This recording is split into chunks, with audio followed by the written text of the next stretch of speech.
ଏକ ପବିତ୍ର ମୁହୂର୍ତ୍ତରେ ବିଶ୍ୱର ପ୍ରତିଟି କଣ ଅନୁକୋଣରେ ଥିବା ମୋର ସମସ୍ତ ସମ୍ମାନନୀୟ ତଥା ପୂଜନୀୟ ଗୁରୁଙ୍କ ଉଦ୍ଦେଶ୍ୟରେ ଏକ ଛୋଟିଆ କବିତାଟିଏ। କବିତାଟିର ଶୀର୍ଷକ ହେଉଛି ଗୁରୁ।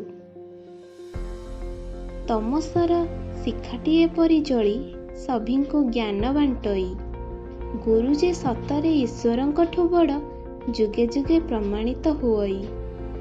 ବଞ୍ଚି ରହିଥାଏ ଗୁରୁ ସର୍ବଦା ଶିଷ୍ୟମାନଙ୍କ ମଧ୍ୟରେ, ମନ୍ଦ ଭାବନାରୁ ମୁକ୍ତ ହୋଇ ଗୁରୁ ଭକ୍ତି ରହୁ ଚିତ୍ତରେ। ସାରଥି ସାଜି ଅର୍ଜୁନ ରଥରେ ପାଶେ ସଦା କାମ୍ୟ, ଗୁରୁ ଆଶିଷ ଥିଲେ ସାଥିରେ ନିରର୍ଥକ ନ ହେବ ଶ୍ରମ। ଏକଲବ୍ୟ ଉପମନ୍ୟୁ ପରି ଶିଷ୍ୟ ଯେ ଅନେକ ଉଦାହରଣ, ଜ୍ଞାନ ଆଲୋକ ପ୍ରତିଦାନ କରନ୍ତି ଗୁରୁ ଯେ ଭବିଷ୍ୟ ଗଠନ। ଗୁରୁ ଦୀନବନ୍ଧୁ ଗୁରୁ ଲମ୍ବୋଦର, ସେ ଯେ ଗତି ପୁଣି ମୁକ୍ତି।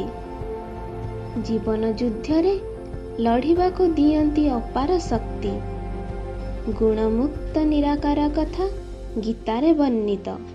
ଦତ୍ତାତ୍ରେୟ ସନ୍ଦୀପନୀ ପରି ଗୁରୁ ଯେ ସଂସାରେ ପୂଜିତ, ମହାଦ୍ରୁମ ରୂପୀ ଗୁରୁ ଯେ ଚଳନ୍ତି ଈଶ୍ୱର। ନତମସ୍ତକେ ବନ୍ଦେ ପାବନ ପୟର।